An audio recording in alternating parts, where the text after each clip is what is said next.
It's a dark and really painful Sunday. Kuri mashabiki na Ceceni Îmwe ĩgatũ gũkũ bũrũri-inĩ.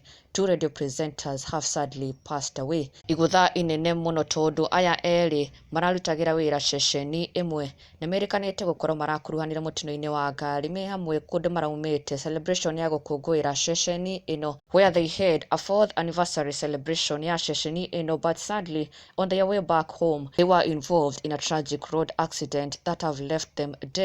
Ũndũ watiga a Kenya na ruo rũnene mũno mũco macambĩki na colleagues ao wĩra-inĩ arĩa meyumĩrĩte na njĩra nene mũno, expressing their disbelief, their shock, their pain, their tears, magĩcakaya ndeto ĩno ĩrĩkĩtie kũmakinyĩra no mũno makiumĩrĩria family cia these two radio presenters Stephen Waigua na Caroline Nyarwai arĩa maroĩkaine mũno radio-inĩ ta Steve Oshifu na Caroline Comes de Lucia arĩa marĩtwo maroĩkaine mũno nĩ macambĩki ao a Ceceni ngumo mũno from Kirinyaga ĩũĩkaine ta radio Thome FM, na ndeto ĩno ĩrĩkĩtie gũtangathwo nĩ Thome FM kũgerera their official social media page kũrĩa monanĩtie ruo na kĩeha kĩao ona igũtha inene mũno rĩrĩa rĩrĩkĩtie kũmatũnga makiuga radio Thome FM thrown to mourning after two presenters, namely Stephen Waigua alias Steve Oshifu and Caroline Nyarwai alias Caro Comes de Lucia, confirmed dead in a fatal accident. This happened hours after Radio Thome FM birthday party celebrating 4 years of broadcast.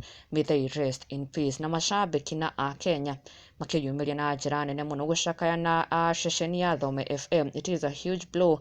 It is a dark Sunday for them.